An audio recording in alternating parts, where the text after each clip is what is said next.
soy y he sido siempre muchacho calavera. Yo tuve un buen cotorro y una buena mujer. Era una criolla tan linda y tan canchera que me hizo un hombre serio que me enseñó a querer. Por ella me cuidaba hasta cambié de rumbo.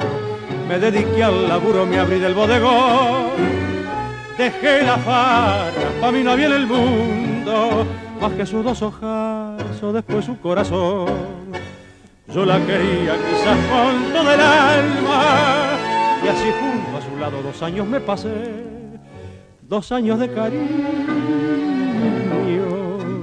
felices y de calma.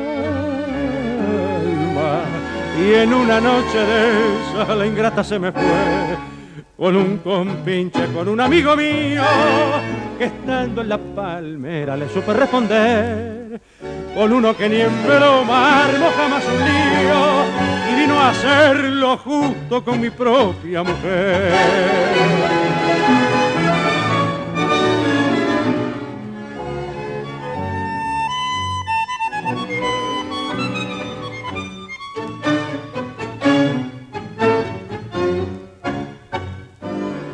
Pero todo se arregla en esta vida fiera y el que hace una parada la tiene que pagar. Donde lo encuentre de la misma manera que procedió conmigo me van a ver tallar.